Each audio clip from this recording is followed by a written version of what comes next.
The U.S. and Israel have arrogantly walked into Iran's trap, and the trap is working.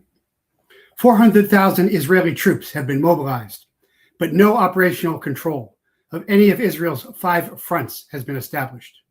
Israel lost between 10 and 100 tanks. Israeli casualty censorship is complete. Hezbollah and Houthis have coordinated their counterattacks according to long-established plans with Iran. Not 10 helos shot down, 10 helos evacuating KIA and WIA Israeli troops. Israel has no plans to augment U.S. ground troops in Iran as they lack the capability. April and May is the rough deadline for when U.S. and Israeli anti-missiles and drone munitions run out. This means U.S. Mideast bases in Israeli cities will be even more vulnerable than they are now. U.S.-Iran air dominance has failed. Marines and paratroopers being inserted will be highly vulnerable. Once on the ground, they will be targets of a devastating artillery, mortar, and missile fire. Then there is the problem of resupply. Airborne and assault troops hold their beach and airheads, but they cannot advance and must be relieved and resupplied within weeks. The Mossad CIA plan to have the Iranian people rise up, be the boots on the ground, and use Starlinks has failed completely due to Mossad's obsession with murder. Murdering Gaza women and children, murdering Iran's spiritual leaders, their diplomats, and their families has galvanized Iranian resistance. Iranians may not like the ruling theocracy, but they have had their fill of U.S. and Israeli murder of their fellow Iranians. Iran's Ministry of Intelligence and Security has arrested dozens of Iranian Mossad and CIA agents. They are being detained or executed. The Western propaganda of Iran mowing down thousands of protesters is just that. The protesters are actually Israelis sick of bomb shelters and being bombed. All Netanyahu appearances have been debunked as fake. He is either dead, in coma, or hiding. Trump constantly contradicts himself, often in the same press conference. Israel and America's strategy is non-existent. Iran has been preparing theirs for 40 years. And while suffering terrible losses, are executing their attrition and economic warfare strategy as planned. China and Russia are providing Iran real-time, space-based ISR, intelligence, surveillance, reconnaissance. China and Russia have given Iran the highest ground. Iran's asymmetrical warfare is in a coordinated lockstep with not just Hezbollah and the Houthis, but superpowers Russia and China. The U.S. and Israel have arrogantly walked right into Iran's trap, and the trap is working. The failing and fallen American Republic turned empire is failing faster than ever. Israel is in dire straits, and yes, it starts to look biblical. There are repeated biblical warnings that when we get to the eschatological season known as the last days, the entire world will turn against the nation of Israel. In Ezekiel chapters 38 and 39, it becomes clear that no nation comes to Israel's defense when the war of Gog and Magog begins in the last days. That's in Ezekiel 38:16. In Zechariah, we find another Old Testament example of all nations turning against Israel in the end times, in Zechariah 12:2-3. Behold, I am going to make Jerusalem a cup that causes reeling to all the peoples around. When the siege is against Jerusalem, it will also be against Judah. It will come about in that I will make Jerusalem a heavy stone for all peoples. All who lift it will be severely injured, and all the nations of the earth will be gathered against it. The Apostle John, who wrote the book of Revelation, repeatedly prophesied all nations would turn against Israel at the end of days. In Revelation chapter 12, John writes that one day Satan will be thrown down to earth, where he deceives the whole world to turn against Israel and the Jewish people and to persecute them terribly. Another example is found in Revelation 16. There, the apostle writes, the demonic forces in the spirit world will gather together the kings of the whole world for a terrible and apocalyptic war against Israel during the last days. In that war, all the military forces of the world will converge in the place in which Hebrew is called Har Megiddo, located in the Jezreel Valley in northern Israel, which in English is called famously Armageddon. The text is clear that God will supernaturally destroy and judge all of these enemies of Israel. Before he does so, God will sovereignly allow the world to turn against Israel en masse. Has we arrived at the prophetic point in history in which the entire world is turning against Israel and the Jewish people? Not yet, but that's definitely where we are treading. What Trump does next makes all the difference. Welcome, I'm Jeff Prather, and this is a special Prather Point. And that is the title, is Iran Wins, Israel Loses, America Deploys. We're going to cover today what Trump did not announce in his Wednesday night address to the nation. Trump preaches the resurrection. Fake Christians call Trump a messiah. And then we have a very special guest, ex-CIA child rescuer, former U.S. Marine Corps Captain BAZZLE Baz guests. So what Trump did not announce last night in his official address to the nation was an invasion of Karg Island or Iran.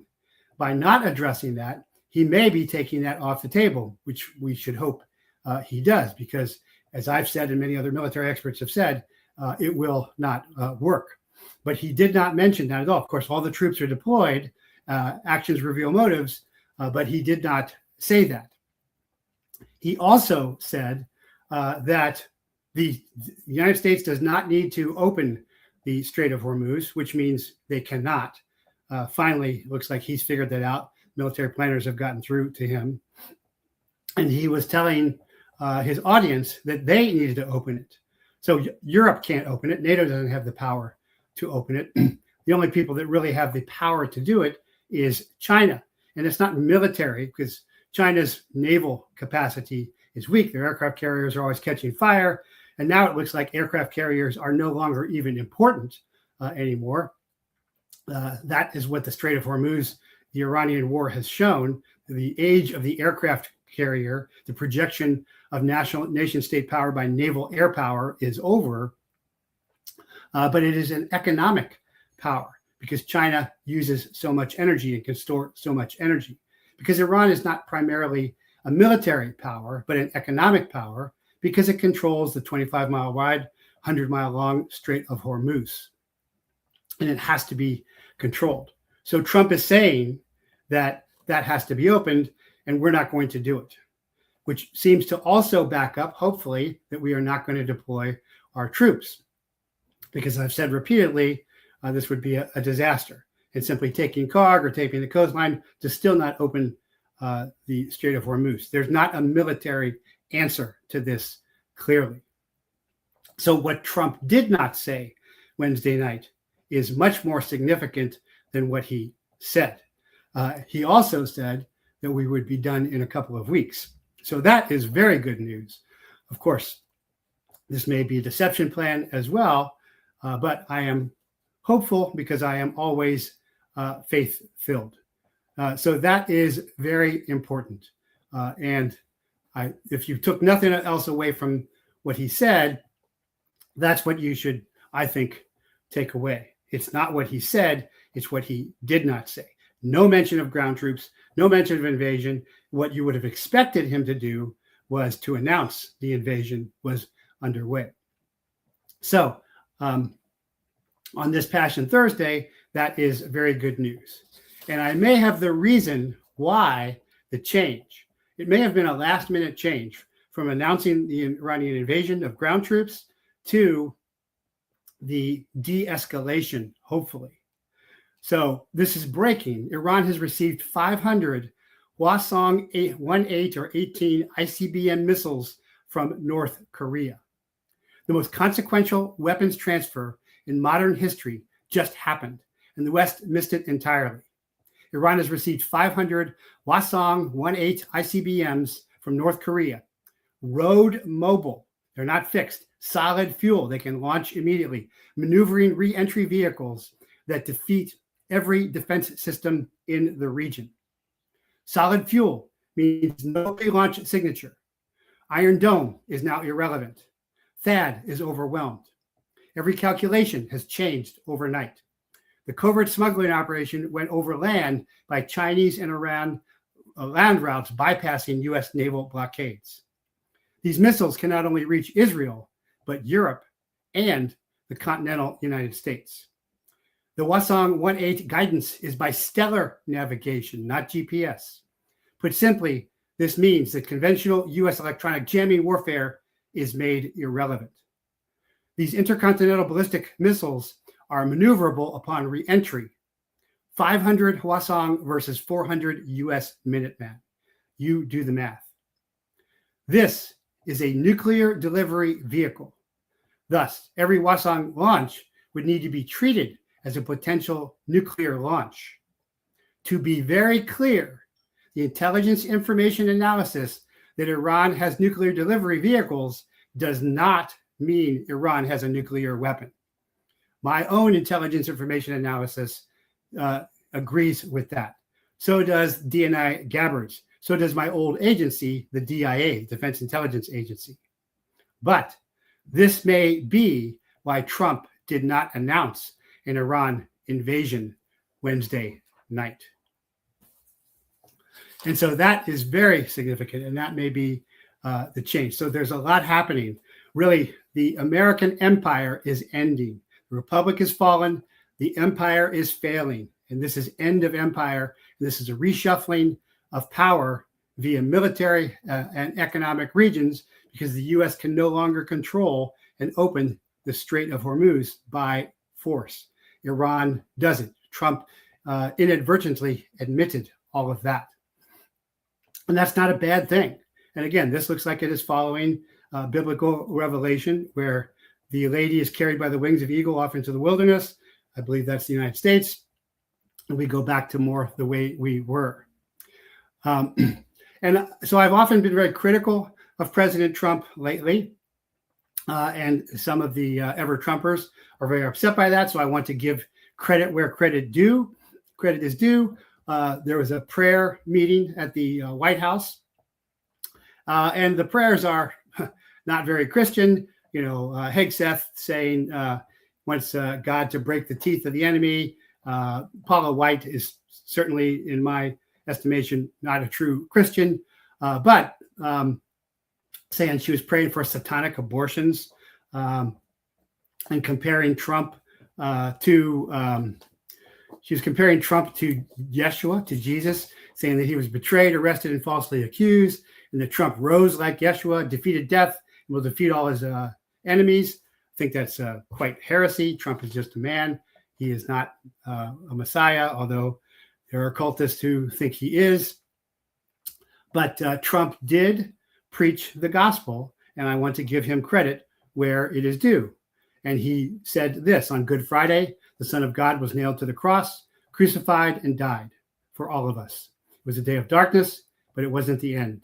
By any means, it was not the end. On Easter Sunday, the stone was rolled away, and the grave was empty. Christians everywhere rejoiced, and we continue to rejoice. Easter is one of the incredible days. It was the miracle in all history, the resurrection of Jesus Christ. It was the great miracle, I guess, right? Yes, President Trump, it is the greatest miracle. He told his followers, I am with you always, even to the end of the age. Because of the events of Holy Week 20 centuries ago, people from every nation, language, and background can take on any difficulty, press through any trial, and endure any hardship. With Christ, not one thing can separate humanity from the powers of God's everlasting love. Amen on that. Of course, I still say that Trump is our first Jewish president. I put out a Substack on that, did a sermon on that. Mark Levin later came out and confirmed that. But Trump preaching the gospel is great. Very similar to if you celebrated Passover last night, and you were using the Haggadah, the handbook for the Seder, the order of Passover, you would see Rabbi Gamaliel in there. And Rabbi Gamaliel was one of the most famous rabbis who actually stood up for Paul, because St. Paul, had been his apprentice. And what Gamaliel says about Paul is, hey, if this Christian stuff is real, of God, it will last. And if it isn't, it will fade, because we've seen false messiahs before. So Gamaliel may have been one of the first closet Christians as well. So that's really important. Give me some of that. Says stellar nav tech is not new. First F-111s were equipped with Starlight nav capability. That's early 60s tech.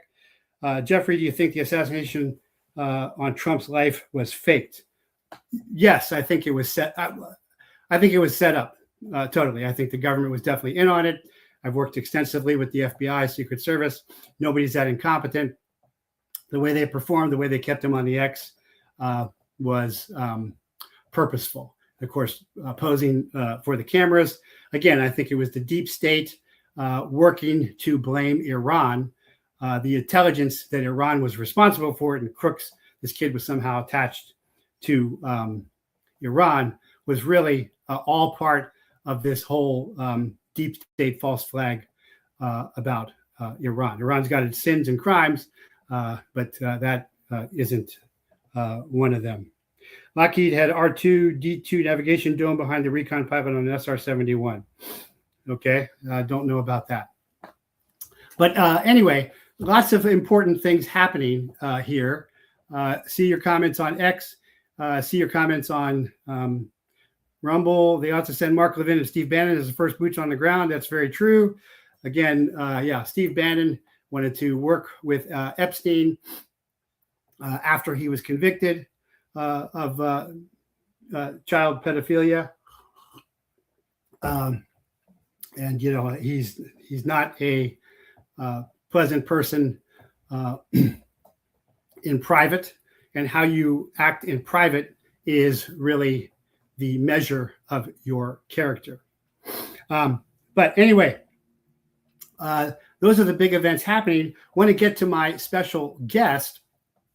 And as you know, I am no big fan of the CIA, even though I'm a soldier. Pretty fan of the Marine Corps. But my special guest today is BAZZLE Baz. He's a former Marine Corps captain. He is ex-CIA, and he is a child rescuer. And he has quite a resume. And I think you'll see when we talk to him why he is an exception. There's a lot of things we share in common. And I'm really looking forward to talking to him and been trying to get him for quite some time. So, BAZZLE, welcome. Thank you for coming on. Hey, Jeff. Thanks for having me. Can you hear me okay? I can. Good. Excellent. Great. Good to be with you. Thank you so much. So if I'm correct, I think your father recently passed. Is that right? He did. He passed July 15th, 2025, 1,500 hours. Former SF 8th group guy. Everything. Lived more than most men would in 3 lifetimes. And I grew up with my own personal hero being my dad, and probably one of the greatest men of God, and probably one of the greatest patriots in this nation. He's greatly missed every day. But I'll see him again when God calls me home. So yeah, I did. Amen. Well, my father just recently, we have a lot in common, I think. My father just recently passed. He's a World War II sailor, fought the Japanese, and took me to Japanese dojo later on. So my dad just passed last year too. So you certainly have my prayers and condolences. Thanks. And I've been thinking about that since we've been talking. I know you've been really busy, so thanks for making time. You are. Thank you. You're welcome. So I wanted to get into first your background, because your name is so unusual. And so is it a Druze, a Middle Eastern background name? Is that? It is. My grandfather came here to the U.S. in 1914, became a U.S. citizen legally, and married my grandmother, who was Waccamaw. She was Native American. They had 12 kids. They settled in a place called Georgetown, South Carolina, which, as you know, is historically an old American Revolution town, and raised them. And I ended up being one of, oh my gosh, maybe 20 some grandkids, being the oldest, one of the oldest of the grandkids. So yeah. And then prior to that, the family history dates back to about, on my grandfather's side, about 1160. Interesting enough, at a place called Fort Buford, Lebanon, where the Crusades were fought, where in that time, the family with the name Baz actually split up. well, not the family, excuse me, the Druze community split. Half went with Saladin and the others went with the Crusaders. And I think our side went with the Crusaders because if you study the name, it dates back to the marriage between Isaiah and a prophetess who bore a child with the name of Boz. And so I had heard that handed down over history, but I really couldn't put the pieces together until I had some people much more theologically based open the scriptures to me and say, hey, guess what? This is where your family comes from. So all those stories that my grandfather spoke of going back in history made a little bit more sense. And so, yeah, that's where it comes from. It's I think I'm the only BAZZLE Boz probably in the world, to be honest with you. So with a unique name comes a unique upbringing and a whole family of warfighters that date back a long way, and great patriots. On my mother's side, the Lamberts came in from Scotland, settled here in America, and fought in the American Revolution. So I've got some pretty good DNA floating around in there. That's really cool. And I know we'll tie this in a little bit, the significance of your spiritual background and commitment. And by the way, I was in 7th Special Forces Group, spent a lot of time in Panama all over. So that's interesting as well. Yeah, Dad was part of that small group of guys that went down and picked up Che Guevara down in Bolivia, along with the CIA way back in the day. Yeah. I didn't know that until many, many years later. He never spoke of it. He was a very quiet professional, and I think most of the things that I learned about him came from other people telling me. While I would curiously look at 4 bronze stars and silver stars and all that stuff, and asking, hey, what'd you do? Where'd this come from? And he'd just say, just doing my job. That's it. So everything a lot of things I found out about my dad's military history came from people that bumped into me later, even during my days in the CIA. And guys would walk up and go, hey, I served with your dad at the La Esperanza sugar mill before we got Che. Or, hey, I served with your dad in Laos and Vietnam. And I'm like, I don't think so. I said, my dad was an Army guy, and they're like, oh, yeah, right. You don't know much about your dad, do you? So it was actually an honor, I think, to learn it from other people than to hear my dad ever brag about it, because he was never that type of person. And he did extraordinary things. So I will honor him with the way I live my life and the stories I tell about him and my mother and my ancestors to those that I run into from time to time. That's so funny because I'm adopted. I came out of an orphanage. I was a product of rape, but my wife found my birth mom, and my birth mom turned out to be a State Department official and had served in Laos and Cambodia and Vietnam and Somalia, and was close with a lot of the SF and MACSOG stuff. So it's just kind of amazing, what your roots really reveal. But I guess like you, like me, we wanted to emulate our dads. And so you were accepted to all the academies, but you chose the Citadel. And I got to say, I'm an ROTC guy. I'm no fan of ring knockers for the most point, but of all the academies, the Citadel is the real deal as far as I'm concerned. Yeah, I was very glad to be able to get accepted at the Citadel. It is, in my, of course, I'm prejudiced. It's the finest school you could go to in America, to be honest with you. At least it was when I was there. I go back from time to time and speak there, and it's still pretty much got its roots where it needs to be. There are some changes, some things that I think, as all alumni do, that could be better or be like it was in the old Corps, tougher, so to speak.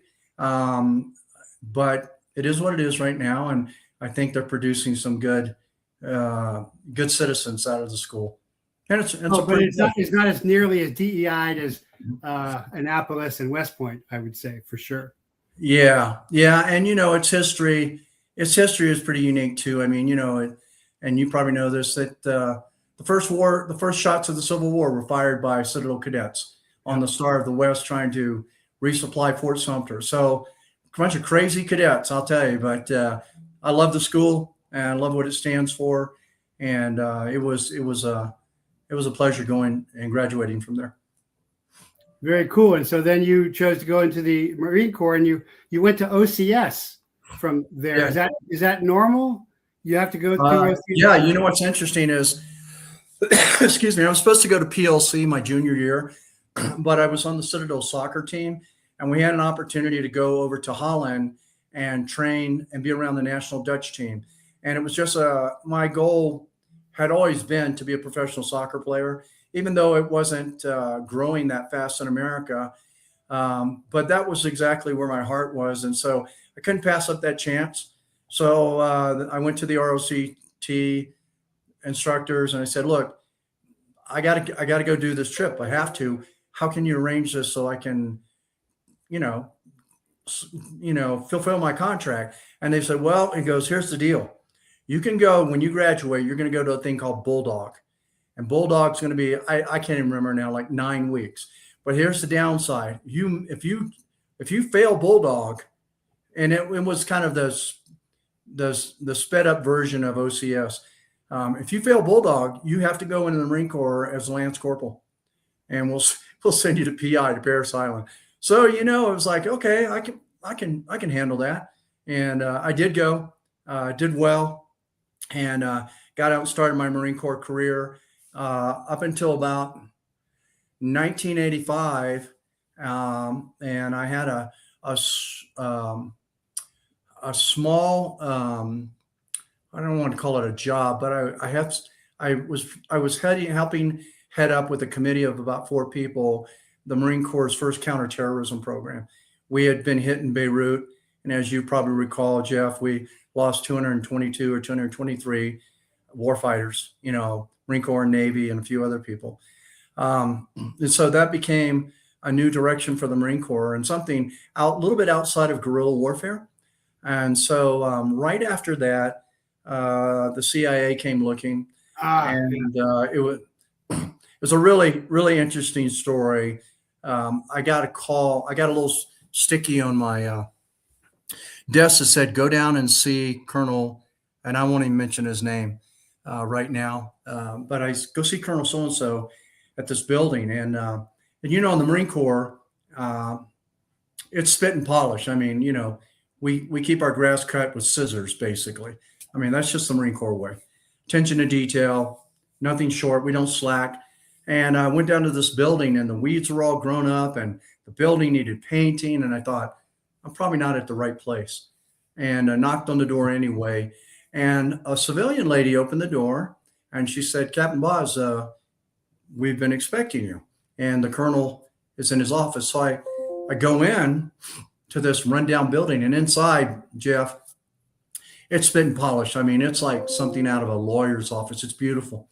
And I knock on the door, excuse me, and I'm staring at the back of a leather chair, high-rise leather chair, on a big wooden desk and bookcases. I mean, it was an impressive office. And I'm watching this trail of smoke, cigar smoke, and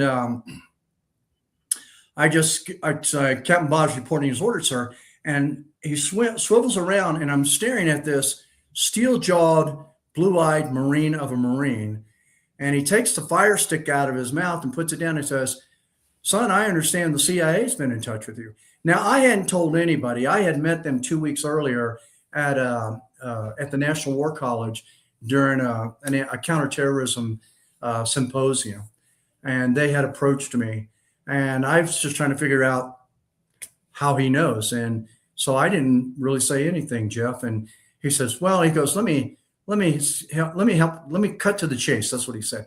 He goes, you remember Beirut, Lebanon, 19 something something. I think he said 70s. He goes, naval attaché is crossing the street, coming out of the Hilton Hotel. 4 terrorists drive by in a car and gun him down in the street. And I go, yes, sir, I do remember that. He goes, yes, but did you hear the rest of the story, son? And I said, no, sir. He goes, that naval attaché opened his briefcase. He pulled out an Uzi. He locked and loaded. And when they came back to kill him, he killed all of those SOBs.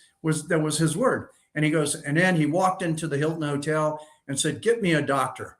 And they got him a doctor. And he goes, and that's why I stay at all the Hilton hotels for the rest of my life, He goes, I was that naval attaché and I was working for the CIA. And I'm here to ask you, do you want to join the CIA? Wow. I mean, it was like this amazing story. I mean, he told it so well. And I was everything I could do not to have a big smile on my face. And I was just quiet. And he looked at me, and I mean, like those piercing eyes. And he says, I'll tell you what. He goes, you think about that and you get back in touch with me. And so as I was leaving, I opened the door and I turned around and said, sir, let me ask you a question. If you were me, what would you do? And he picks up the fire stick again. He swivels back around. And now I'm looking at the same picture that I had when I came in, the top of his head, the trail of cigar smoke. And I hear him say, why, boy, I'd join the CIA if I were you. And so a week later, I found myself at the agency with Ground Branch, Special Operations, Special Activities Service, surrounded by some amazing legends that came out of your field, came from Delta, came from, all over the place. And I was just, I was in probably the most righteous learning environment for special operations that I could have ever hoped for, to be honest with you. These men had been tested under time and under combat. They were quiet professionals, but they had the look that could kill you. And I spent probably 10 years after that in special operations, Ground Branch and Maritime. Went to the farm, became a case officer as well. And then so you were a case officer, not a tactical agent. Well, that was before tactical agent handlers, I guess. What's that, Jeff? You were a case officer, not a tactical agent handler. That's before. No. What happened is I became a paramilitary case officer. What was happening is Ground Branch were sending their people to the farm, because what would happen is your average case officer, and you already know this, they're getting hired out of Dartmouth or Harvard or someplace, but they don't have any combat experience. Right. So when you had something like the war in Angola with Jonas Savimbi against the Cubans, you're not going to get some skinny, broken up little Harvard grad to go hang out in the bush. You're going to have to and collect intel. Or Kosovo or Iran Contra. These are places where you still had to have HUMAT, but you needed people that had combat experience as well. And so the value of Ground Branch and Maritime and Air Branch, of course, which, as you know, came out of the Historical Air America group, it was critical, and it became even more critical over time. So now I think it's pretty much common, from what I understand from the discussions I have with people, that a lot of our military or former military kind of fall into that same slot where they become collectors of HUMAT, and they have good combat experience. The world's just become a little bit more dangerous now. So that was it. And then in 93, I was in Mogadishu, Somalia. I had an attachment of some center spike guys, great guys. And I was in Foreign Operations Group, which was the predecessor to Foreign. There you go. You know those guys. Yeah, you guys change your names all the time. I don't know why, but they were fantastic.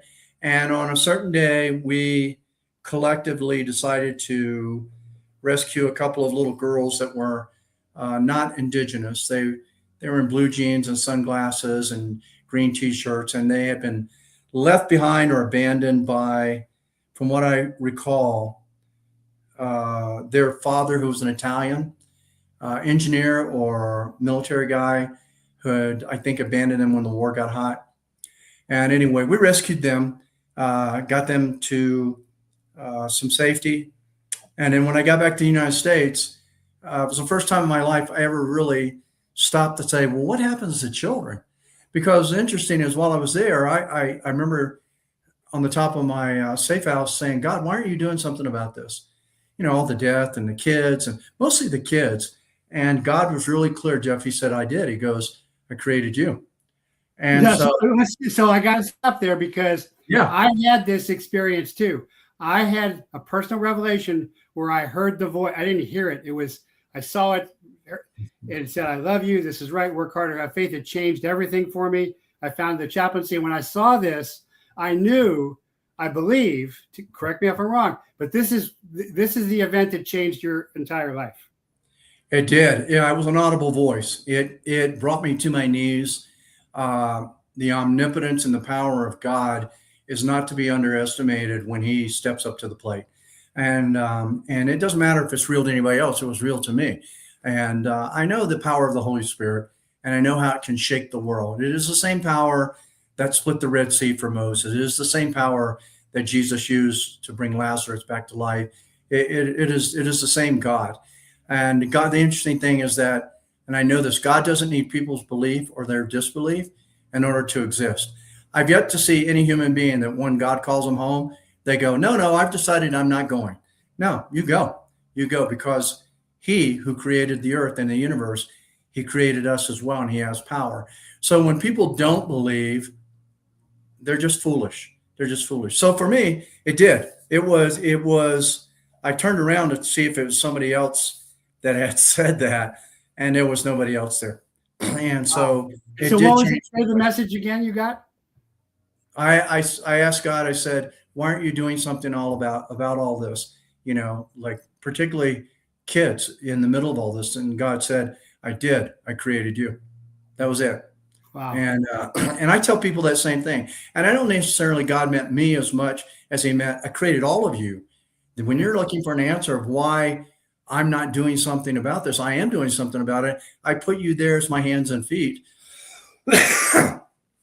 You need to do something about it. So that's when everything changed for you. That's when all the skills and background that you'd been developing, you suddenly had a purpose for. Yeah, I came to understand better why I had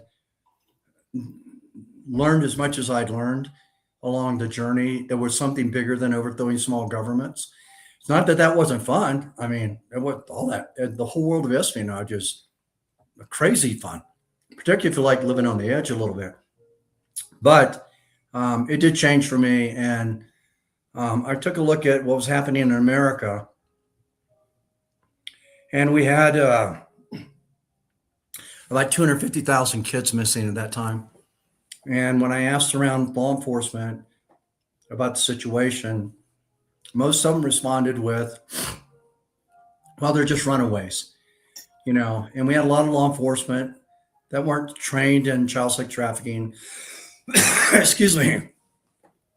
Didn't know anything about child pornography, organ harvesting, child sex trafficking. And so I just was called, literally. It's a difference between wanting to do something cool and being called. When you're called by God to do something, you got to do it. And so I did. And on all of my holidays and all my times off, unbeknownst to the CIA, from 93 to 96, I went out and rescued a kid. And then by 96, I realized that the battlefront wasn't overseas anymore for me. It was here in my own country. It was in my own backyard. And that the future of the Republic depended on investing in our children, which I believe now we live in such a selfish society. This is one of the reasons we have so many kids that are in so much trouble, because parents think more about themselves than they do their family, or they don't feel they're obligated to raise up. Or even our government, to some extent, has children on a priority. Now, not all the government, because there are some great things being pushed, and 47 did one of them when he, shut down the Department of Education and turned it over to the states to say, here, you can pray, you can salute the flag, you can teach American history again. So I was happy to see that stuff moving in the right direction. But before that, kids were being left behind, and to some degree, they still are left behind. We had 2 rescues by alumni from our art course this week, 2 different places in America. And in both cases, I think it's safe to say that when I look at what caused the problem in the first place, it's parents not paying attention to their kids. Yes, especially fathers. Fatherlessness. Not being, a lot to be said for fathers. You're correct. Father wounds are big responsibility. Yeah. I got to ask you, did you know Billy Waugh? I knew Billy. Yes. Wow. Of course, anybody in SF knows who Billy is. So I did know Billy. There were people that served with him. Billy and I didn't have a chance to be out in the field together. We were always just passing each other. I was coming landing, or he was coming out, or that way. But there were other guys like Rick Prado and a lot of yeah. other people that, excuse me, knew Billy really well. And yeah, so Here's really, another question for you. So yeah. I went through Special Operations Technique School at Mott Lake in '88, which was Blue Lights course and fifth group, and they had I knew some guys, some Delta guys who were corporate training unlimited. They were doing child rescue. Did you work with CTU at all, or know of No, them? did not. In fact, I didn't even know they existed. You Okay. know, things like you mentioned Blue Light. The first time I really heard about Blue Light was from Ron Franklin, former Sergeant Major Delta, and other people and Tim Casey and those guys that came out of Blue Light. And of course, like I said, you guys are always changing your name, so it's always evolving to something else. But I did not. The closest I ever came to in knowing about the military being involved in child rescue actually has been most recently. I have an opportunity to address the Department of War at the Pentagon Auditorium in July on this very issue, and that is the military's involvement in preventing child sex trafficking. So the Trafficking in Persons Office, some great ladies there that run that, they've arranged this, and I think for good reasons, because our military, even though there's a posse comitatus, and I know we can't operate necessarily in the U.S., what the military is designed to do, among many things, is to protect its citizens from external forces. And that's written, that's in ink. And so when you look at the cartel that's trafficking children, when you look at other people, those are external forces that are damaging U.S. citizens. So the military could and should be involved, in my opinion, in going after those people to shut that industry down. When it comes to everything, drugs, weapons, terrorism, whatever. And I'm happy to hear that that there was at least someone like what you're speaking about that was involved in that earlier on when I was unaware of it. Yeah, well, that's what I call the dark economy is drugs, weapons, and people run by the deep state or the international cabal. They would usually it was an American naive woman who had married a Middle Eastern guy. The guy takes the kid over to the Middle East, and they would take the mom over there. They'd stop the school bus, no guns. They'd throw money at the bus driver, throw the keys into the desert, point the kid to the mom. And there's no guns or violence, very low key, very typical of Delta, not firing a shot stuff. Yeah, we don't. Even though many of us are authorized to carry, I think the only operation we've ever actually kitted up for outside of the country was when we were going against ISIS to help Christian kids. And that was kind of, we don't talk about that too much. Even though we have weapons, most of our operations are run with no weapons at all. We look for windows of opportunity. We use a lot of that tradecraft that we learned at the agency. And a lot of things, we combine it with what we learned in our military skill set. And when we had that opportunity, most of the time the perpetrators never even know the kid's gone. We get the kid and we go. We don't spend very much time arresting pedophiles or perpetrators. That's not in our swim lane. We don't want to put the energy on it. We'll turn it over to law enforcement. And if we were deputized to do that, of course we would. But, our main objective is get the kid, get boots on the ground, and get the kid home safe back to its custodial guardians. No, that's excellent, because that's always the problem with intelligence trying to do law enforcement is then you got to reveal sources and methods, and that doesn't work for court. I learned that in the counter drug days when I was dual credentials, DEA special agent and DIA intelligence officer. It just didn't work. So it sounds like you've stayed mostly true to your special operations and intelligence background. But I can see the serendipity of your background all coming together. And I guess a lot of your guys are volunteer. They are all of them volunteers. Nobody has received a paycheck in 34 years. We all do something else to pay our mortgage. And that allows me to bring the right people on board. It tells me where their heart is. We do cover operational expenses, but that could change for us one day. Maybe someone will step up to the plate and say, "Hey, yeah, you know what? Let's get those guys let's let you have access to them 24/7. So we'll pay them a paycheck so they can take care of their families and stuff like that," which would be ideal. But initially, God had me set it up that way, and I didn't even question why. He just said, "This will be all volunteer, and you'll pay no salaries." And so I've just always followed that, and it has worked out well for us on many levels, Jeff. When there are other NGOs getting caught with fraudulent activities when it comes to money, we haven't ever had that problem. We have a great accounting firm that oversees all the donations, and we're totally transparent with that. And then not having paychecks, I don't have to worry about the motivation of my operators, to be honest with you. So yeah, that's the way we are. And so I think you've covered the genesis of it, but can you go back and talk about the ISIS operation at all? Or is that something you don't want to talk about? Yeah, we don't talk about that stuff. In fact, Okay. we generally won't talk about any operation. If you look at our website, all you'll see on there, if we're going in an operation, you'll see us post something that says, "Please pray." And then once we've retrieved a child, you'll see boy safe or girl safe, and that's it. It's not our story to tell. We don't want to exploit them. Here's what a lot of people don't understand about these kids that have been traumatized. You get a 7-year-old kid that's been prostituted or raped or whatever it may be, and you bring the media into it, and now that kid has got to live with that for the rest of their life. Why do that to them? It's because when a young girl that was raped when she was 7, and now she's 14 and she's in high school and everybody remembers her. And you know how kids are, they can be pretty rotten sometimes.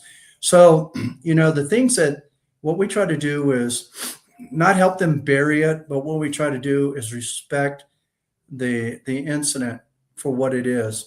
And what it is this evil gets a hold of them.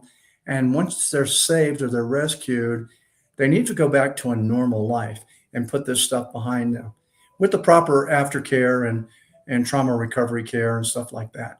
So, yeah, we don't, it's really funny. And this, you come out of the community every day, not every day, but a lot. I'll hear guys bragging about what they did, and most of the time they weren't even there. This is funny. We'll sit around sometimes and listen to people talk about the operations that we did, and they say they did them. And we don't even confront them. We just go, "Oh, okay, I don't remember seeing them there." So what happens is that catches up to them sooner or later. The thing about it, though, it blemishes all the good child rescue NGOs that are doing a great job. Anytime you have somebody out there that's only in this for a business, they want grant money or they're lying about their rescues, or whatever it may be. It makes donors think, well, is every organization like that? It's kind of like a church, right? You have one pastor that's a pedophile, and now the congregation and every congregation in the town is wondering if pastors aren't pedophiles at every church. That's not the case, but that's just the way people think. And so I try to encourage NGOs. I'm pretty pointed about this. I tell publicly, if you're starting a nonprofit or a non-government organization to go rescue kids, and you don't have the proper training, and you're in it for yourself, and it's easy to see if you're in it for yourself, because all you'll hear is me, and I, and on their resumes and stuff. And I want to do this because I'm looking for purpose. This is not about you. This is about them. And so we weed those people out really fast. But I publicly tell people, look, don't get in our way. If you're not in this for 100%, because trafficking doesn't stop on weekends and holidays. And if you're not willing to sacrifice yourself and your life for a kid, don't get involved with this. God doesn't need all the people. He just needs the right people. So, we work with probably now only 12 NGOs in America. That's it. Out of the hundreds and hundreds that are all popping up, Jeff, that say, oh, we rescue kids. In fact, so funny. I just had somebody, one of our employees we have a coffee company called the Highland Coffee Company, and some of the proceeds up here in Estes Park, Colorado, go to help finance our operations as well. Not a lot, but it's what we got started, because it's great coffee, by the way. So anyway, someone ran into somebody in a gym and making all kinds of claims that he's been into anti-trafficking, blah, blah, blah. He's never heard of us. We're a bunch of fakes. I mean, we've been around 34 years, right? And I looked at her and I said, don't worry about it. I said, you don't even need to confront the guy. I can tell you right now, he's not in the same lane that we're in. And he doesn't deserve my energy to try to convince him. The people who need to know, they know. And so you get a hodgepodge of people. It's kind of like stolen valor thing, which you and I are aware of. It's the same thing. It's kind of stolen valor, but it's not my ball to carry. It's God's, and we leave it in His hands all the time. I don't get my underwear tied up in a knot too many times when people start bragging about what they're doing and the operation they did, and I learned that from a lot of guys in Ground Branch who did a lot of great things, and extraordinary men of valor, and they never spoke one word of it. It'd be somebody like you and I sitting going, hey, you remember so-and-so? Oh, yeah, I was with him when we were being surrounded by blah, blah, blah, by the Cubans, or the Russians, or whatever it may be. We would tell the story amongst ourselves, but you would never hear that person brag about it. I think that what happened is, at least from the SF standpoint with the X-ray program, started getting a lot of younger guys, because back in my day, the average SF guy is 30, 33, married couple. There's a maturity level, and they were all NCOs already. And the X-ray, I think it was a little more like the SEALs, but you see all that drama now. And I saw the way you very diplomatically handled Ballard and the Underground Railroad stuff. I thought that was, and I've had some of those folks on the show too, and I thought that was well said. Do you want to comment on that whole thing? Of course, the good part is that I had to speak right after Caviezel one time. Is getting the word out was, I think you were saying, was very important. Yeah, Tim and I know each other. I've known him for many years. He came to me years ago, and before OUR was started, and asked for some guidance on how to get an organization started. I know of him from that angle. I don't know his personal life. Most of the time when these things erupt, I pull back and sit at the 14,000 foot level and just let it unfold. I've learned that being too quick to criticize is not very wise, to be honest with you. You've given it some time, things will unfold. So I don't really know how they run their organization. We don't work with them, mainly because they've always worked outside the United States. And then, of course, they did the Sound of Freedom with Jim Caviezel. And I told people, I said, look, despite the nuts and bolts of criticism that's going on with whatever's happening with Tim and the Mormon Church and all that other stuff, I said, let's look at how God can use anything. The reality is that a film came out to say that children are being trafficked. And that's true. Now, I only have one criticism about the film, and I'm not saying anything to you that Tim and I wouldn't say to Tim. I think they shot a film that was in their lane, which was overseas, which is brilliant. The problem we're having in America is that everybody that's seen the film are thinking it just happens over there. We're headquarters central for child trafficking. Yeah. And so I'm hoping that someone one day will knock on the door and say, hey, let's do one about what's really happening here in America, because I think that's really important. the trafficking of children in America is far more sophisticated than it is overseas. I'll give you an example, Jeff. Overseas, if a lot of times you can pay a fixer for 20 kids that are being trafficked, and they'll parade those kids in front of you. You pay your money, and then you can have your way with a child. The gangs and the cartel here in the States, they'll parade some kids in front of you, but you have to rape a kid in front of them to make sure that, so they can make sure you're not an undercover. And then guess what? You pay them the money and they give you the kid again. So they're pretty brilliant. That makes it extremely difficult for law enforcement here because, as you know, you cannot be part of commission of a crime. You can't be complicit in that crime at all. So it makes it really touchy here in America for a lot of people that probably could do some great undercover work, but their hands are a little tied. So I'm grateful. I will tell America this, when I saw criticisms about the film, there's a reason they call it the entertainment industry, okay? Because no matter what your true to life story is, once you sign your life rights over, as probably Tim did, you don't have any control over that any longer.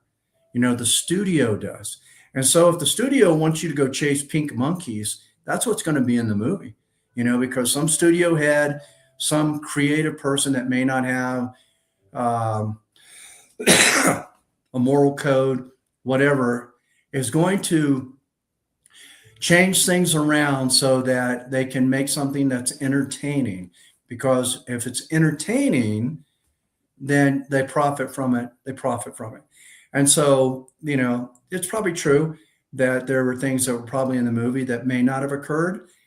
But again, it's a movie. It's a movie. If you didn't want it to be that way, then you shoot a documentary and you keep it true. So I wish the best for everybody always. I haven't spoken to Tim in a while. I wish the best for him and his family always. He knows that. I think his heart's in the right place. Outside of all the other criticism, I'm a man that, as I said, I just sit back and watch it unfold and hope that the bad things aren't bad and hope the good things are good and that everybody prospers. And for us, anything and everything that's done, it has to help me rescue a child. I don't care if somebody comes to me with some new technology. If they come to me with anything, I always ask them, how does this help me save a child? If it doesn't help me save a child, I don't want it and I don't need it. So we try to stay very compressed in our operations. And I know you know what that term means.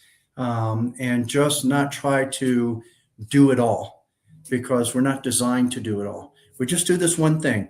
When law enforcement, local, federal, or state, either doesn't want to get involved or they can't handle the case any longer, or it's too dangerous for them, or there's a liability they can't mitigate because they're attorneys, we get involved and we come and we go get the kid. It's like I did a case for the FBI one time and they couldn't go to a certain country and talk to a cartel member. And I could. And so I went down and I spent 7 days in an area looking for some kids that had been kidnapped. And as a former CIA officer, that's not law enforcement. And I was not mishandled by the cartel at that time. Might be a different story now, there's a little more popularity, but, and they told me, they said, look, we know who you are. And they did. They said, you have 7 days to look for these children, but after 7 days, you have to leave. And I was like, okay, great. I don't know. The FBI said that they would not be able to go into an operation like that without having to arrest somebody or whatever, or at least the agent that asked me to go do it at that time. So, we have a little bit more flexibility as a nonprofit organization when it comes to what we can do and what we can't do. Oh, definitely. And I wanted to ask you, so you've been very outspoken, as I have, about the Biden administration doing open trafficking of children. And I've had Tara Rhodes on the show, backing all of that up. And I wanted to get your analysis of how that has changed under the Trump administration, because It looks like there's zero for 9 months now, illegals coming in. So that I would assume has cut the flow coming in. But how has that affected the child trafficking in the United States? How is the Trump administration different in detail, in depth, from your point of view, from the open trafficking going under the Biden administration? And correct me if I'm misstating what your point of view. No, you're fine. Well, let's start out. Let's lay the foundation first. The Biden administration was complicit in the largest child sex trafficking operation in the history of this country by a government, hands down. We were the first teams on the ground in Chattanooga, Tennessee, when the night flights were coming in, dropping UAC children off. Okay, and they weren't dropping them off for reunification centers. They're putting them on buses, and they were going to just nondescript parking lots, and children were reluctantly being handed over to people they didn't even know. So when it comes to child sex trafficking, at that time, I think Tom Homan had mentioned that they had accounted for about 500,000 UACs that were missing. I think they've claimed now they've collected 160,000. So we still have all the other ones that are still probably being trafficked. Okay, then there's the accountability issue. Who are the traffickers? Okay, MVM, Catholic Charities. They haven't been held accountable. They haven't been held accountable. So I'm kind of Hebrew Immigration Society, Lutheran, all those religious all of those. Yes. So to answer your question, I think 47 has his hands full simply because there has been no accountability to those organizations, nor Biden, nor Harris, nor any of the Senate or the Congress that voted for the open border policy. Okay. So accountability is something we're lacking in this country. And until we have accountability, guess what? The trafficking of all of those children is going to continue. That's exactly what I've been saying. And what I've said is, and I think you'll agree as a Christian, that the Border Patrol, ICE, all the guys that were doing this stuff, that were doing it before, there has never been any confession or repentance. And actually, I think it should start with Trump. But I don't know how you move forward from any of that without the Christic protocols of confession and repentance, asking for forgiveness, because next president could come in, they could go back to doing the same thing. And I think that's what you're talking about with accountability. Well, to some degree I am. Here's the thing. In order for 47 or for us to find all those other kids, including, let's say, the 423,000 American children that were missing before that, okay, on our streets, you've got to be able to connect the dots. And the best way to connect the dots is to go criminally charge MVM, Catholic Charities, the Lutherans, all of those for what they did, get it in their files, their computers, and then look at the maps of where all the kids went. And then you can find the kids. But it's not going to happen unless they're being held accountable for something. Right now, they're not held accountable. They made billions of dollars in trafficking children into America. And as far as I know, not one of them have not been criminally charged for those actions. If you or I were to even cross with one child illegally, we would go to prison for trafficking. And yet Biden and Harris and the administration at that time are still running around free for crimes they committed against this country. And nobody is stepping up to the plate to do anything about it. Heck, we can't even get past the Epstein files, right? Right. So that's a whole other ball of wax right there. So what is 47 doing about it? I think he's put the right people in charge. Tom Homan, I think, is doing an amazing job with his people, with TSA and ICE. And I think Kristi Noem did an incredible job as well before she ended up going someplace else. Tulsi Gabbard, I have the utmost admiration for her. However, I know she's probably always looking over her shoulder because she's probably surrounded by deep state and bad actors that want to, mess up anything she's going for. But she's primarily on top of the intelligence network there, which is what we require in the United States to even find out what's happening with trafficked children. The challenge that 47 has now is that child sex trafficking has cross-pollinated with terrorism, espionage, drug trafficking, weapons trafficking in our country. So when Biden and them opened the floodgates, it put a cancer inside of our country that we are slowly having to clean out, but it moves all over the entire republic. And when it comes to the border, yes, one of the greatest things he did was close up the border. But I just had a team down on the border this past month looking at other openings and stuff in certain areas, and it's still porous. So people can still come across, and they are coming across, and drugs are coming across, and weapons are coming across, and terrorists are coming across. I think I just heard yesterday, um, and I don't know, it wasn't the agency, I'll tell you, because the CIA is not the same CIA that I worked for. It's Not hardly. it in itself, that and the FBI have not cleaned house. I know that for a fact. So yeah, I graduated from the FBI Academy 1990. I've been to the farm, and I'm friends with Ed Morales, the hero of the Miami gunfight. He did UC for me. We're both firearms instructors. The FBI and CIA of today is not the FBI and CIA of yesterday by any means. No, by any means. They are, the level of corruption and left-wing socialist Marxist influence is so deep in the CIA and possibly in the FBI that I don't know why 47 isn't demanding that it gets cleaned up. And I will tell you right now, I know for a fact, because you and I both have friends in both organizations that are saying it's not being cleaned up. It's being covered up. It's not being cleaned up. It's being covered up. I had a friend of mine retired from the Bureau.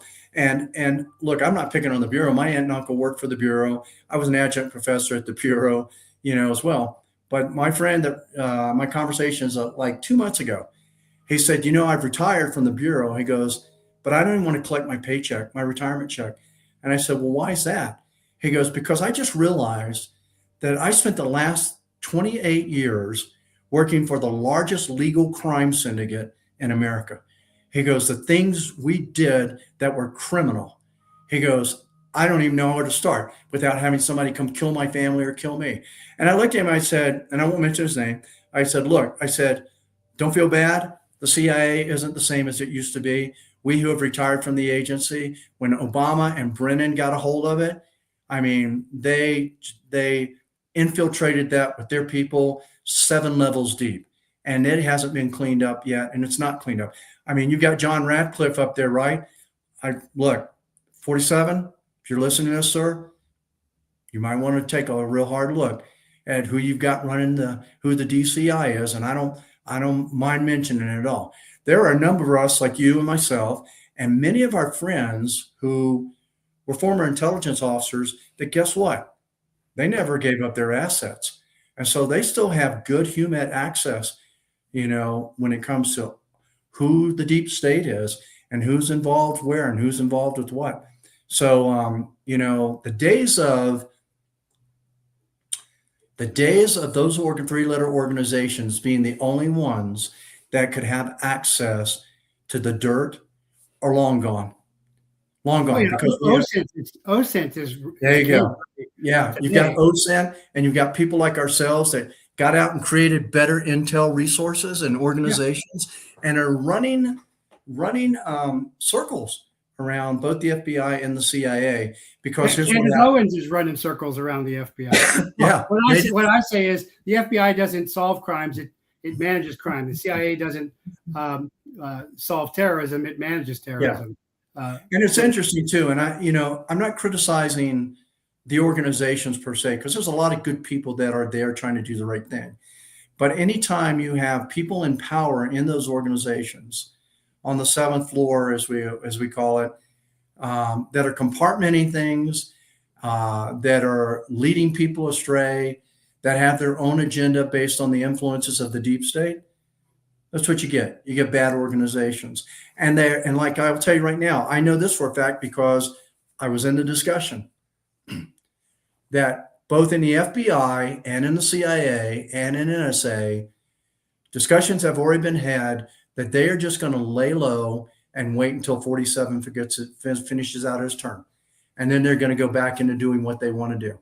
And that's all they're doing. They're buying time. And this is why I hope and pray that someone will be able to get to Tulsi. And I know they have. I know these meetings have been had. but I'm hoping that she will be able to listen and realize that if she doesn't start gutting these organizations, if she doesn't start bringing people in her office that know who the deep state players are, she's just fighting an uphill battle. And I got to tell you what, one of my greatest dreams is to paddle out with her and her husband one day in Hawaii. That'd be great, and just have those conversations with her, because I think she rocks. I think she's trying to do the right thing. But I'm telling you, the battle would be a lot less dangerous if she did, and there are people that know who the deep state are and the bad actors. And for 47, look, he's still, I think I mentioned this once before. He is probably one of the most brilliant strategists when it comes to business. I wouldn't want to play chess against him. I'd get whooped. I think he's incredible. And despite what other people think, I like his sense of humor too. I'm not in his office, and I don't know why and how he makes some decisions he makes. I can just pray that God, keeps him in his good graces and he makes the right decisions on a lot of things. And I've learned this because if you're not in the office, if you're not in the war room, everybody's got an opinion about something. And until you're either there or on the ground, you don't really know what's happening. But he is still surrounded by people that have strong ties to John Brennan and Obama. And these are people that influence him daily. These are gatekeepers. These are people that other people know have those conversations with the deep state. And what I think he's up against is this, and it's a battle he's not trained for. He's up against the world of espionage. He is not, and these are people that overthrow governments and put presidents in and remove presidents. Yes. And it is the most dangerous battlefield for any president to be on, because it is full of so much deception.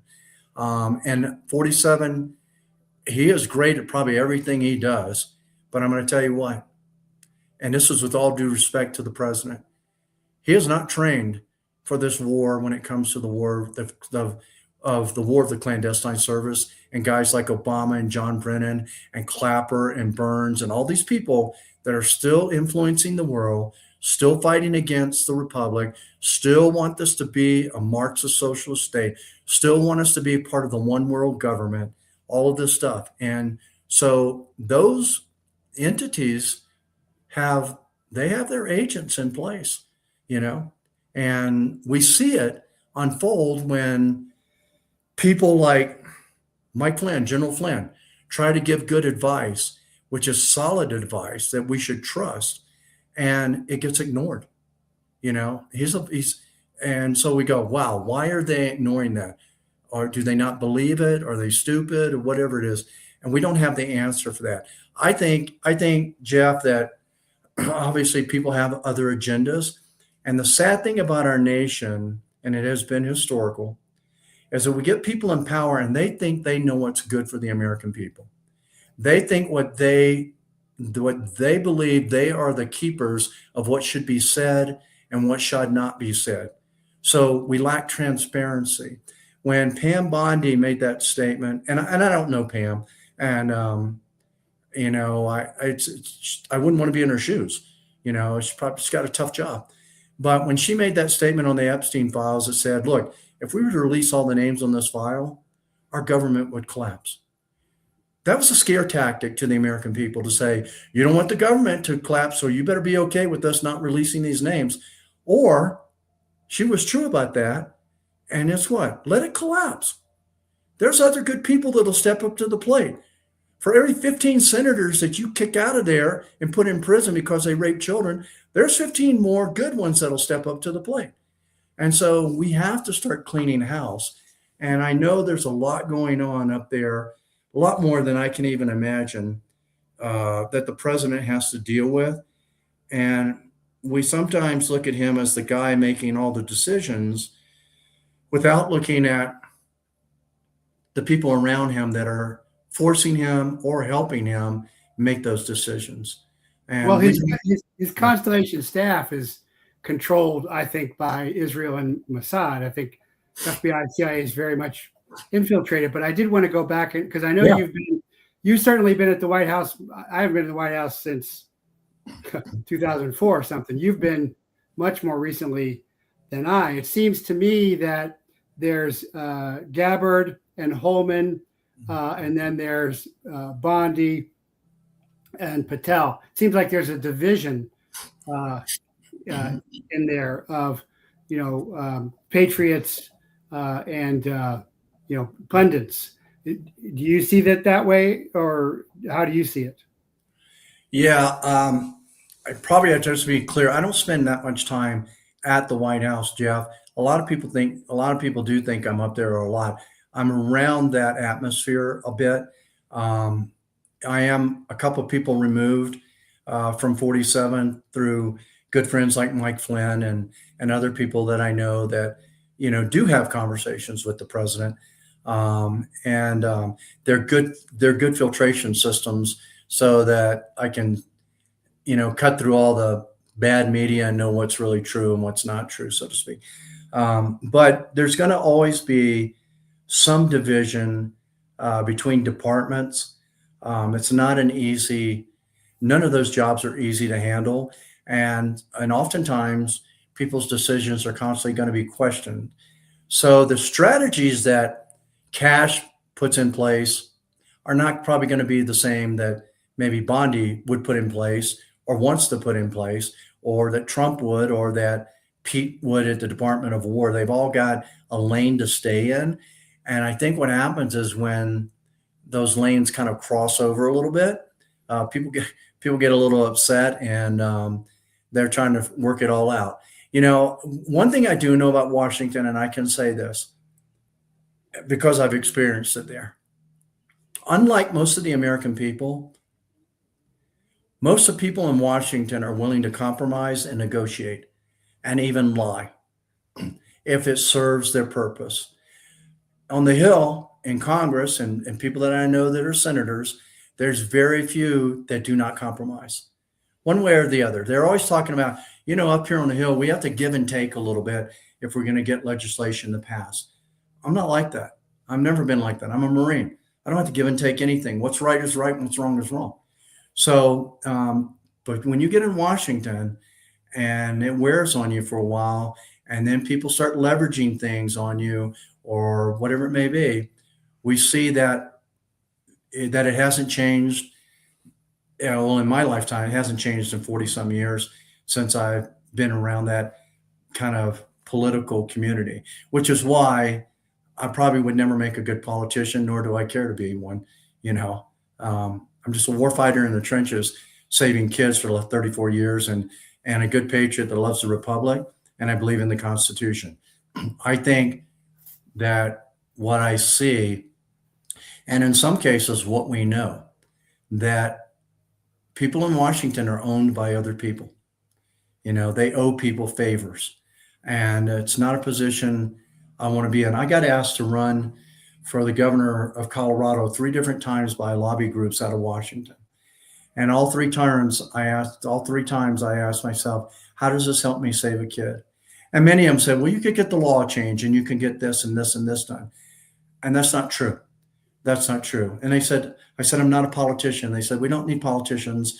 We need leadership. And I do agree with that. And that's why I encourage veterans, people like yourself and other people that have the time to get involved in the leadership positions of government, not the political positions of government, and get in there and do the job. But it's one of the reasons why I'm not a guy who compromises, and I don't want to put myself in that position, because people that are in those positions of authority will eventually, to some degree, if they're not careful, they will get compromised, whether they know it or not. People will, so they can control them, kind of like what the deep state is really good at. Well, I think the difference is the authenticity of your personal revelation has kept you aligned all of these years. I mean, that's, if you don't have that moral core, there's no virtuous populace, there's no republic.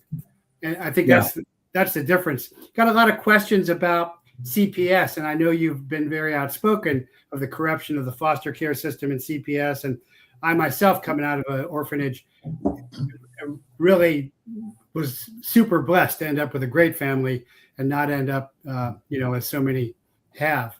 But could you comment on your positions of what you've experienced with CPS and foster care, how they're really part of the corrupt system as well?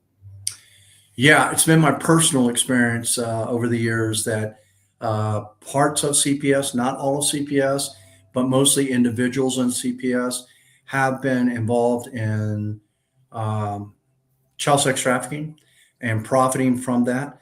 Um, I think it's easy for the American public to understand why that would happen because, as you know, CPS is autonomous. They don't answer to anybody, and that's dangerous right there. So, what we have is we have, let's say, for example, the mom of three kids, and she's just barely making it in life, and you want to traffic their kids. So somebody brings charges up against her, which are false, that she's beating her kids, and it's not true. And she ends up in court, and CPS is there, and CPS says, "We, Judge, Your Honor, we don't believe she's fit. Look at all the evidence that we have here at CPS. Her children need to be taken away from her." And the judge sides with CPS. The three children get taken away. And where do they go? Most people don't know. But on some of the cases we worked, they went in the hands of traffickers and were trafficked and profited. And there are many kids that were not as fortunate as you, that we cannot even find. And guess what else? CPS isn't even being held accountable for the children they can't find, that they basically brought into the court system and had taken away from their parents. Now, are there some parents that are bad parents and their kids should be protected? Of course there are. But more and more over the course of time, we're hearing story after story from very credible people about what took place at CPS. And it is an organization that needs to be investigated. But I don't think the FBI is going to investigate it, to be honest with you. I think they make too much money. I think they influence too many people. And I think it is a program that was put in place with maybe not with the intention of trafficking children, but certainly after it was put in place, people saw, wow, we could take advantage of this, which is generally how it happens. Something generally starts out really good and people have good intentions. And then the evil side of the world goes, wow, look at what we could do with that, and then they get their hands on it. And over the course of time, people aren't watching, but no one's listening to the stories of the children or the adults that had their children taken away. And so CPS is not my favorite organization. I will tell you that people like Mary Flynn O'Neill, which is General Flynn's sister, who has America's Future, Little Flowers, she has a robust blueprint for privatizing child care in America with oversight that we don't see at CPS. And so if the president were to say, boss, revamp the CPS system, that's exactly what I would do. I would go to Mary Flynn O'Neill and go, let's look at that blueprint you have. Let's get these private facilities started all across America with the oversight to make sure no children will ever be trafficked. And in addition to that, we're going to change the court system where there's just going to be a court system for just specifically that, child sex trafficking, or just not like the family court thing, but specifically crimes against children. And so we have people with solutions.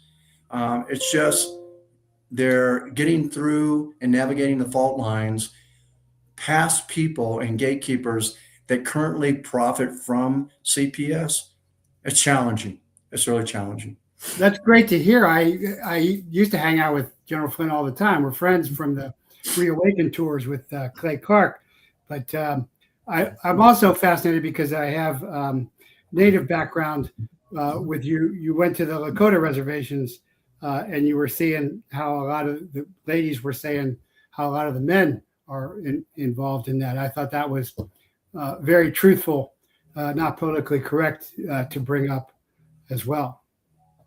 Yeah, we did. We took a fight child sex trafficking course up to the res, and we got a chance to be enlightened by a number of women from the reservation on a number on a number of fronts. Number one, at that time, I think it was a couple of years ago, we did that course. The ladies told us 1,200 indigenous girls were missing off one of the reservations there.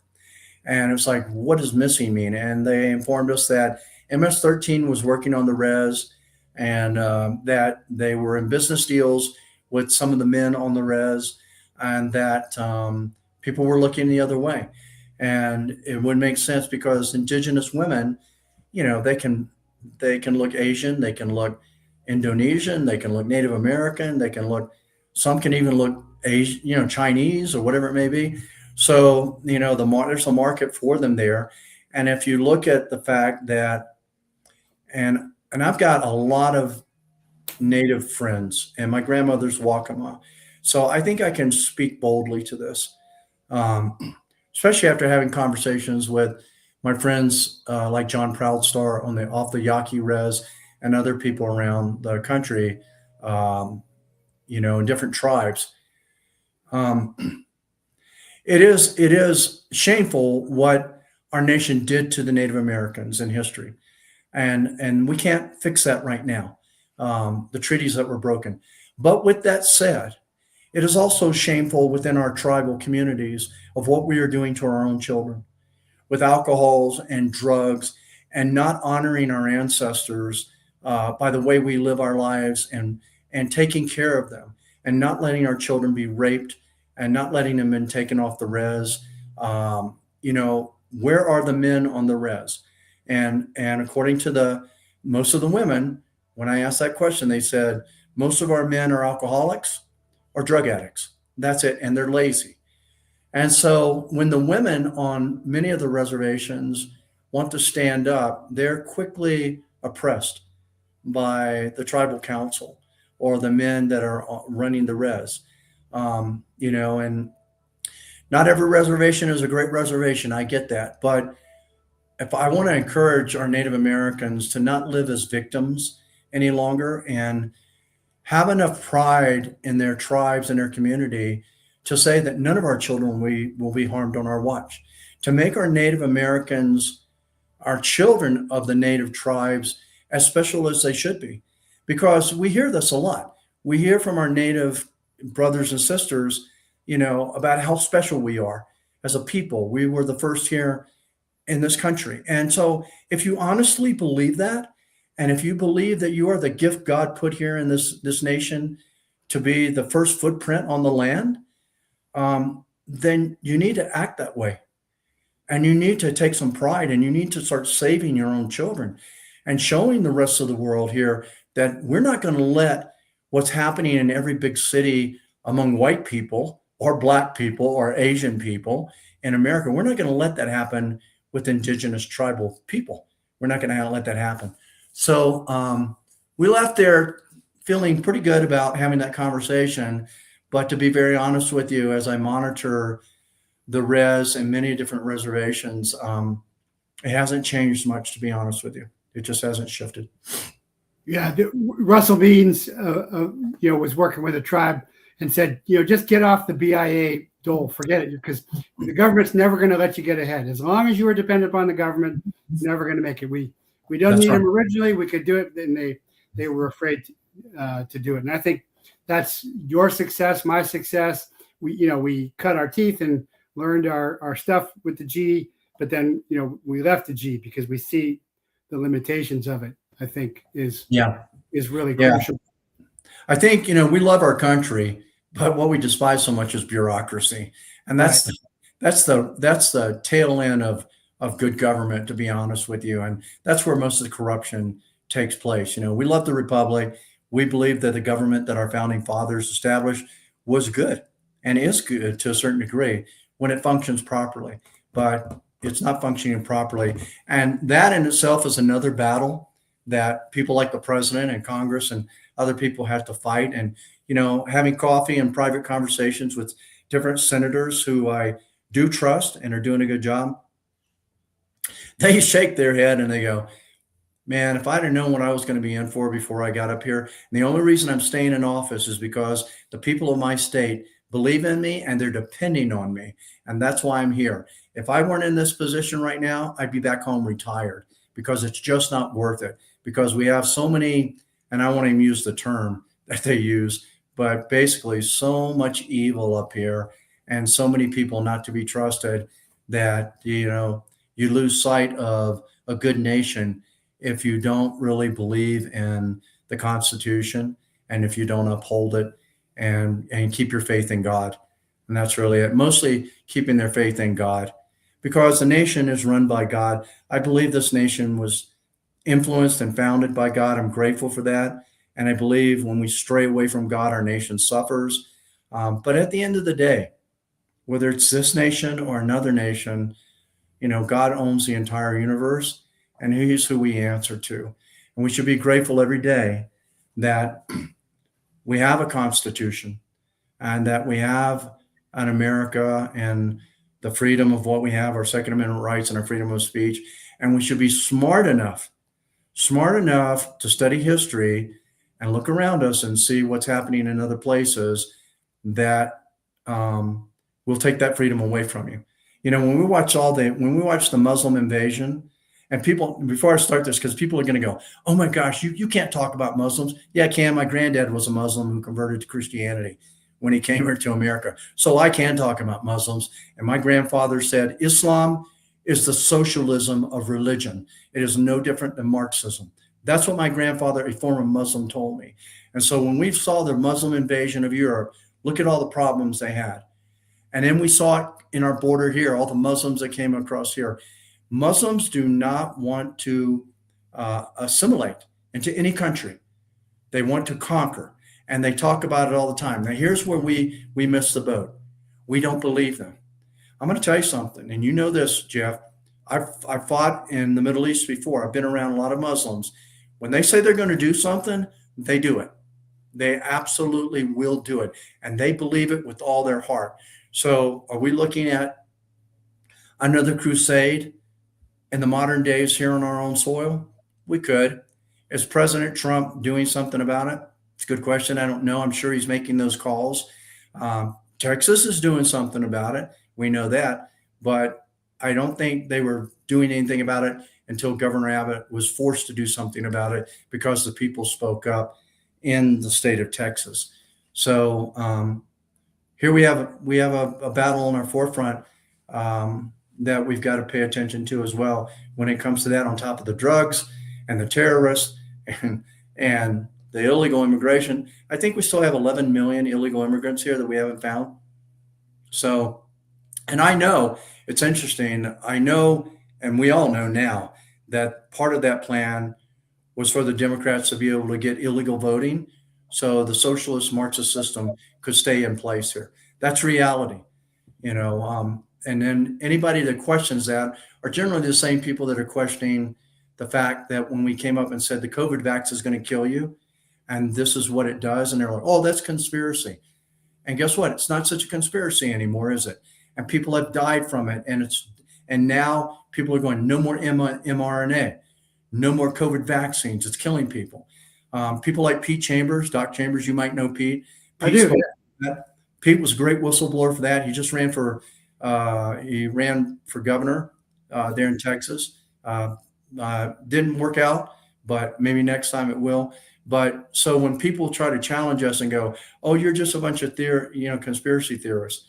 No, we're not. We don't say anything unless it's the fact. And the facts are there are 11 million here that if President Trump had not signed that executive order in yesterday or the day before, can't remember, on no mail-in ballots and voter IDs and all that kind of stuff, man, we'd be right back where we were with the Biden administration. Well, I certainly agree with you that Islamification of America is a problem. I think the Zionization of America is an even bigger problem. But since we've moved on to international issues, and you're an old-time intel officer like me, any comments upon, I don't know if you heard the beginning of my cast where I was talking about what the president was saying last night, because I'm definitely against an Iraq ground invasion, and I'm hopeful that won't happen. Do you have any thoughts on where you see that going, or anything you'd like to say before we wrap up on that? Yeah, you know what? I'm not in the meetings with the Secretary of War or Trump, and so and I don't have access to all the intel that they may have had intel to in order to make these decisions for or against.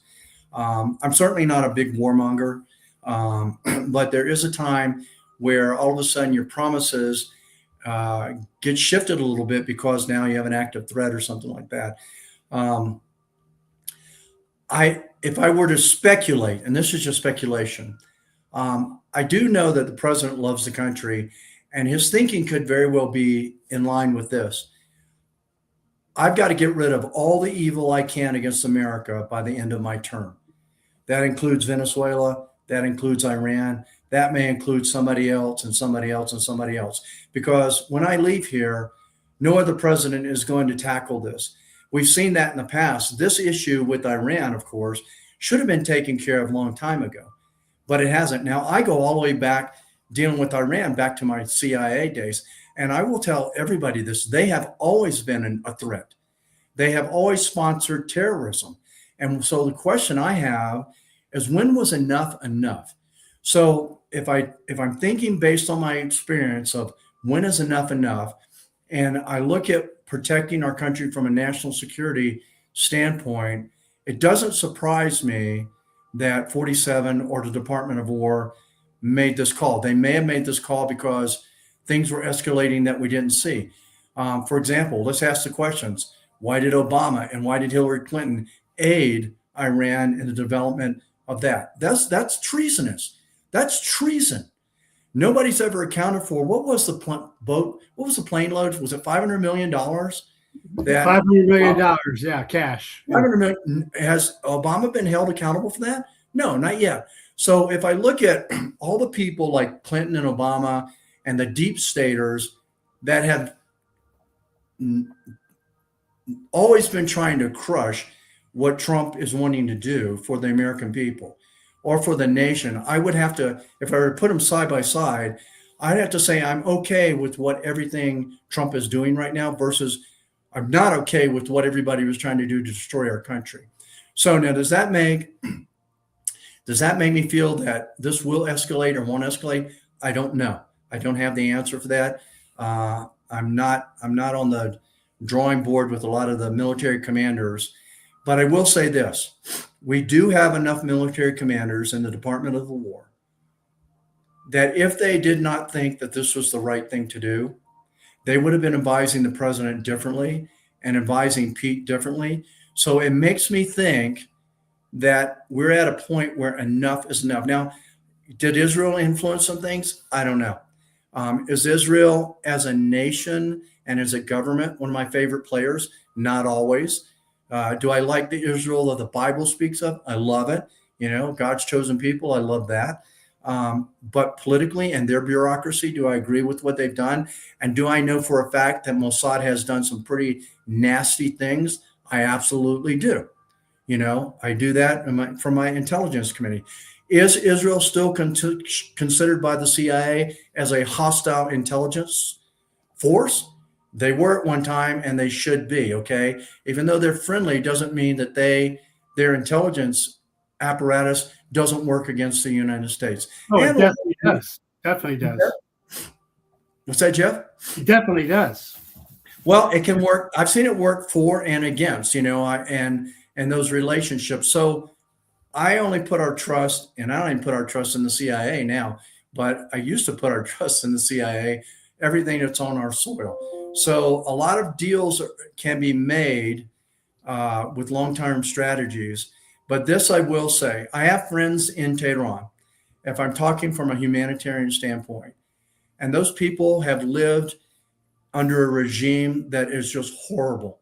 It is the worst you could think about, and they can't get their voice out. Many, like some of the people under China's, and they live horrible lives as well. So, do I feel for those people, and do I know that their cry is being heard right now? Yes, it is. Do I know that there was a nuclear threat, and there always has been? Yes, there was, and yes, there is. Do I know that their state-sponsored terrorists? Yes, absolutely. We've caught them red-handed at that over and over and over. So if in fact we can get in and do the job and set the standard for the rest of the world, including what Trump said the other night about the NATO. Look, if you don't get on board, guess what? We're just going to leave NATO. I don't blame him a bit. The US has been doing the heavy lifting. They want us to protect Europe, but they don't want to help us with other things. So this is a whole different dynamic there as well. So I'm not approving of war. Excuse me. And I don't approve of loss of life, but I will say this. As a former counterterrorism officer, I watched 9/11 happen and it didn't have to happen. I was a negotiator on the Pan Am 73 in Karachi. That didn't have to happen. Every terrorist event didn't happen to happen. Even the 25 to 28 Taliban terrorists that came across the Mexican border 6 months ago that we kept telling everybody about, that didn't have to happen, but they're here now. All right. A lot of things that have happened when it came to the destruction of our interest or the US did not have to happen if we had nipped it at the bud right away. But because of political agendas, excuse me, biases, money, leveraging, whatever it may be, we have suffered in our American society because we didn't take it under control. We have yet to fight the battle on our own soul with what Biden left open at the border. That's going to happen here. We're going to see it. And the American public, I predict, are not even prepared for that. Our law enforcement are not prepared for that. One police station will not be able to defend itself against 12 Taliban fighters. Police station doesn't have RPGs. It doesn't have IEDs. It doesn't have all the war tools, but they do. And they're here in America now. So the timing of all of this is very interesting. And I think maybe 47 even knows, based on good assessment, internal assessment, that we may be having things happen here in America and they may get activated sooner rather than later. And that this was a necessary deployment, to be honest with you. Again, let me make it clear, I'm not in favor of war, but I am in favor of protecting our national security. And undeniably, whether we like it or not, people in Iran have been slaughtered under a regime. And also that same regime has sponsored the same terrorists that have killed Americans and other people all around the world. And so the answer, and we have negotiated over and over and over. And we've been nice over all the years saying, please stop. But here's what most of the world doesn't understand. We're not fighting just against Iran. We're fighting against deep state influencers that support Iran, whether it's Klaus Schwab or George Soros or Obama or Brennan or Clapper. All of these people are deep staters, and they behind the scenes are turning the dials to a certain degree so that we look bad, we look good, whatever it may be. And I think that those people have to be eliminated before the world will come to some resolution as to how much we're willing to tolerate. Frankly, between you and I, Jeff, I'm not willing to tolerate Iran. I'm not willing to tolerate them launching a nuclear weapon. If it was something that was made up, it would be one thing. For example, when we went in Iraq, there was a dispute whether there were nuclear weapons there or not. And the CIA sent teams in, and guess what? They didn't find anything. Okay. So we came back and we said, why did we get to that war? We got in there because you remember George Bush Sr.? Remember when Saddam sent over the assassin teams through Mexico? That was a revenge war. That's what that was right there. Yeah. That was a war for oil, and we know that. This war, the evidence is there. They have nuclear capability. They have literally threatened to destroy the United States. I don't take that lightly. And I think we would be foolish. And I think the president would not be doing his job to protect the American people if we didn't stop that threat, to be honest with you. So that's kind of where I am right now with it. I push aside Israel getting us in there. Whether Israel got us in there or not, there would still be a threat against us here in the United States, only because out of their own mouth, they have said, we will destroy the United States. And for that, they have become our enemy. Okay, well, we will disagree on those points, but I certainly respect your point of view and very much respect all of your work, especially your personal revelation and the authenticity and sincerity and integrity that you've kept throughout all these years of your work. And I want to thank you so much for coming on. I'd like to invite you back in the future for future talks, and wish you a wonderful Resurrection Day Easter. You too, Brian. Jeff, God bless you, man. And thanks for having me on here. I look forward to it. And you make sure you take good care of yourself. And thank you for your service, brother. Okay.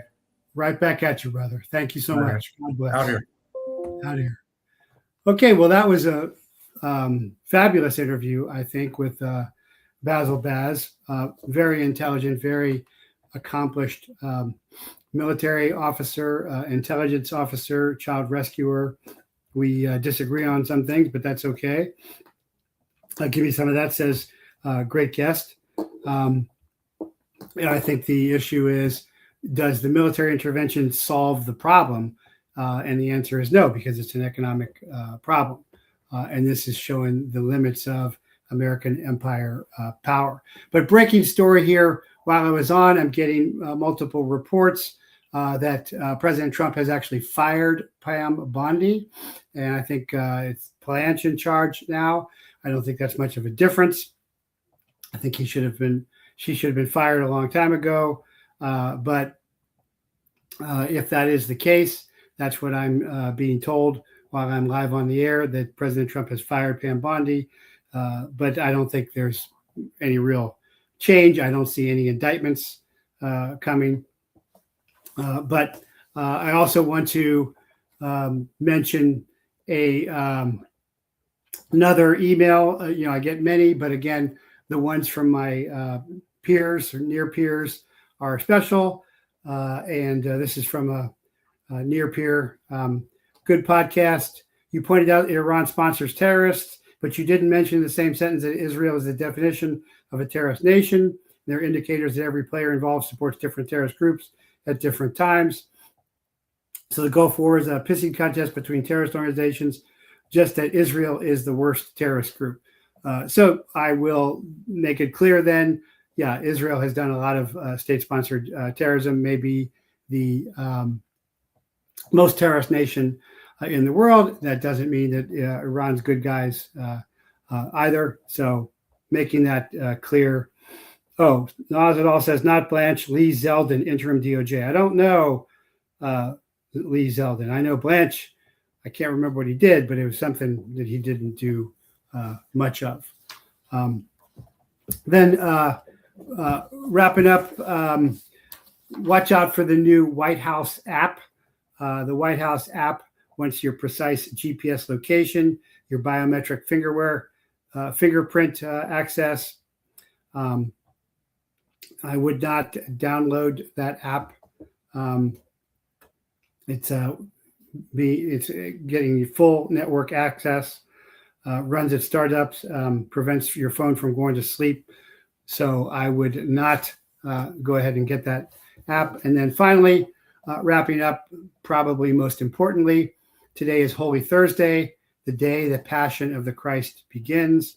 The Majors movie for this weekend, of course, is The Passion. I'm actually going to have my daughter start watching it in sections. After washing the feet of his disciples and offering his own body and blood at the Last Supper, at Pesach, Passover, Christ retreats to the Garden of Gethsemane, knows what's coming, the scourging, the thorns, the agonizing weight of the cross, the burden of every sin in human history. And that's the great scene opening in The Passion, where the evil one is saying, no, you can't take in all of the sins of the world.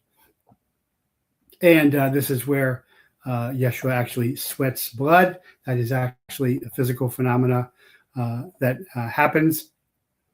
And he asks his disciples to stay awake with him for an hour, but they can't. But finally, he says, not my will, but yours be done. And he accepts the cup. So wishing you and I'm inviting you to join me on Sunday at christchaplaincy.com live, 9 a.m. Arizona time, where I will be leading the Sunday Pascha service, not Easter. Easter is Estre, pagan goddess. That's what the hares, the rabbits, the eggs are about. But the Pascha celebration of the resurrection, christchaplaincy.com. Love to have you. Love to see you then. And if I don't see you then, have a blessed Holy Week and Resurrection Day. Remember, freedom is never given. It is earned, fought for, won, and taken. So take it.